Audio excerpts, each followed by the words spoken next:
Hello everyone, this is Geetu Gwala. I am a physiotherapist. हमने post fracture stiffness में most commonly देखा है कि जब भी पेशेंट का हड्डी टूटता है और उनको प्लास्टर लगता है या फिर सर्जरी होती है तो 1 मंथ तक उनका जो फ्रैक्चर साइट है वो इमोबिलाइजेशन स्टेज में रहता है, यानी कि वो फ्रैक्चर साइट जो है वो एक ही जगह पे रहता है ताकि जो हड्डी जो है वो सही तरीके से जुड़ पाए, सही जगह जुड़ पाए। इसके लिए हाथों में कोई मूवमेंट अलाउ नहीं हो, इसकी वजह से वो इमोबिलाइज स्टेज में रखा जाता है।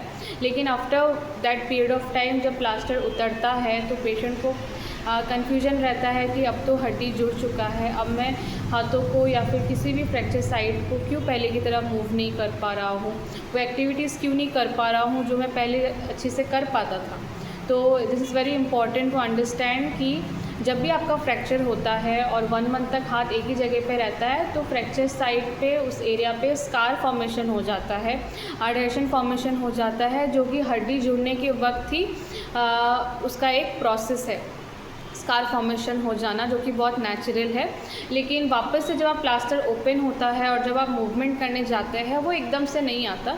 इसके लिए आपको प्रॉपर जो एक्सरसाइज प्रोटोकॉल है उसको फॉलो करना पड़ता है। उस टाइम पे इम्पॉर्टेंट टू डू फिजियोथेरेपी ताकि आपकी हाथ की मूवमेंट जो है वो पहले की तरह हो पाए और जो हाथ की स्ट्रेंथ है वो भी पहले की तरह हो पाए, ताकि आप जो भी एक्टिविटीज़ पहले कर रहे थे वो एक्टिविटीज़ वैसे ही कर पाए और आपका जो फ्रैक्चर साइट है वो और भी ज़्यादा स्ट्रॉन्ग हो पाए, ताकि फ्यूचर में कोई भी री इंजरी के चांसेस ना हो और ब्लड सर्कुलेशन उस जगह पे बहुत ज़्यादा बेटर हो जाता है।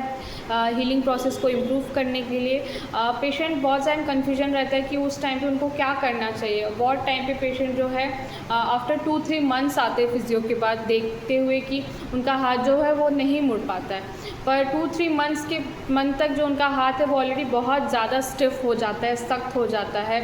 उस टाइम पे मूवमेंट करवाने जाने में पेशेंट को बहुत दर्द होता है। तो बहुत बेटर रहेगा कि आप जब प्लास्टर खुलने के 1 हफ्ते के अंदर अगर आप नोटिस कर रहे हैं कि अगर आपका हाथ जो है वो नहीं मुड़ पा रहा है तो आप फिजियोथेरेपी स्टार्ट करवाएं। ज़्यादा वेट ना करें, लेट ना करें आप, क्योंकि आप जितना लेट करेंगे वो उतना ज़्यादा स्टिफ होता जाएगा और जो ट्रीटमेंट प्रोटोकॉल है उससे आपको बहुत ज़्यादा तकलीफ़ होगी, क्योंकि वो बहुत ज़्यादा पेनफुल हो जाता है। फिर it's very important to do the things as early as possible at a proper period of time, क्योंकि जैसे ही लेट हो जाता है then every things get difficult to do.